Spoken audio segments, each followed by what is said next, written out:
Our politically incorrect segment tonight. In a speech to attendees of an Australian climate change conference, former Vice President Al Gore compared his fight against climate change to the fights against slavery and for women's rights and gay rights. Now, this is not the first time Gore has stretched the truth, and our next guest finally called him out for it. Watch the video. Sorry. Mark Morano used to work for Senator James Inhofe. Oh, nice to see you. Yeah, thank you. Film, Climate Hustle. Would you take a copy of it, please? No? Thank you. All right. Shoot. We just want him to take our film. Can I ask how you got access to his... With me now from ClimateDepot.com, Mark Morano. Mark, good to see you. Thanks for joining us. Thank you, Liz. I'm here joining you from Sydney, Australia, where I'm 14 hours ahead of East Coast. I'm in the future. I'm already in tomorrow. Well, we'll let our viewers know. Listen, Mark, this must have been a dream come true for you. You finally got to confront the man himself, Al Gore, the inconvenient truth. He did not look too pleased when you introduced yourself. No, I mean, what Al Gore does is he denies there's any possibility of scientists disagreeing on global warming, of any kind of possible debate. So if he's confronted with a film that rebuts his film, the best thing he can do to think of is to act like nothing happened and continue on. And the irony here, Liz, is he had a waiting Lexus SUV that he was immediately scurried off and drove off in. Of course he did. Of course he did. Because how else would he be a hypocrite about climate change if he wasn't driving enormous fuel-guzzling cars here? Listen, I agree with you. I don't deny that the climate is, in a sense, changing to a certain extent. But if climate change, as liberals, I guess, purport it to be, were based on science, they would be the first people to actually desire to encourage debate and discussion about it.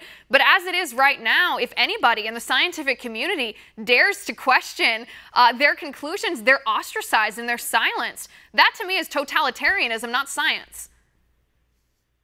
Yes, if you think back, like the whole Berkeley free speech movement, the left has always been about tolerance, open exchange of ideas. Well, suddenly when it comes to climate change, Al Gore is comparing scientists who are skeptical to those who think the moon landing was staged.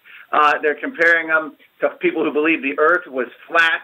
And this is despite the fact that many of the astronauts who landed on the moon are global warming skeptics. So what Al Gore is trying to do is intimidate, silence, and ignore. And that's what we saw here today, was ignoring when we went up and approached him on this.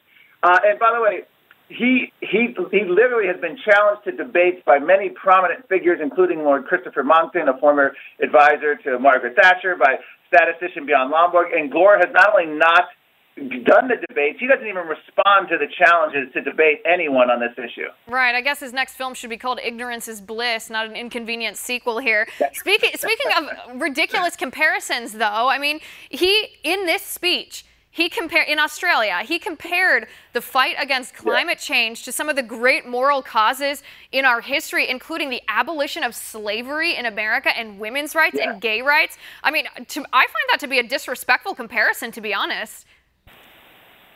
It's an outrageous comparison to start.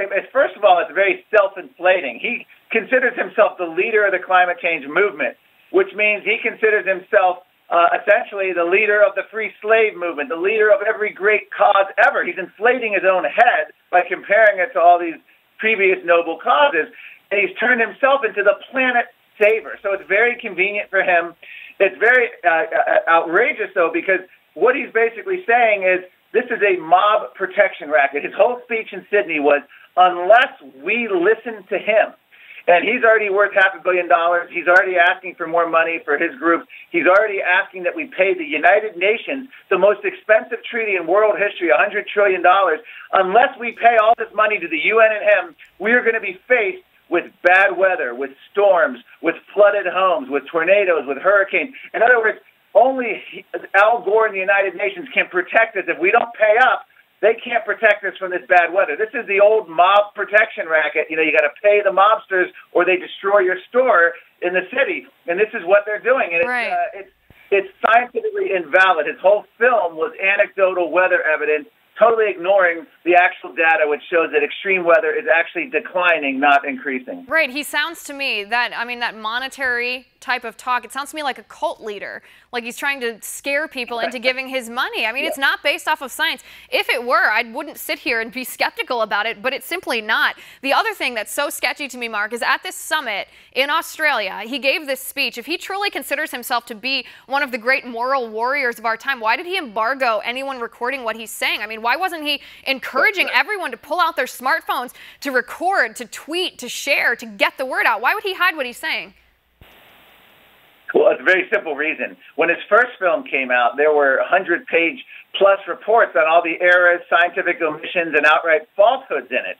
And it actually led to the UK Supreme Court ruling that anytime a school child watched his movie, they had to read off the list and present the kids with all the errors that the UK court ruled. So what Al Gore is trying to do is get what you'd call momentum. He doesn't want critics of his film, which include anyone with any basic science understanding, to get a head start, because his movie's coming out, Paramount Pictures, in a few weeks, and he doesn't want a bunch of stories attacking it. Now, luckily and somehow, we have a transcript of what he said, and it's up at Climate Depot, and it's so outrageous, the claims he's made. We already have people picking apart his extreme weather claims. He's showing hot asphalt melting. It turns out it's melting in average temperatures.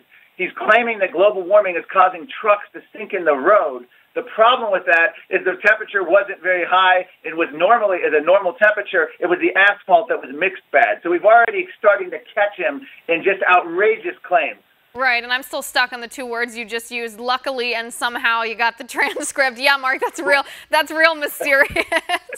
All right, thanks so much for coming on the show. I appreciate you coming in all the way from Australia. We'll talk to you soon about more on these extreme weather claims.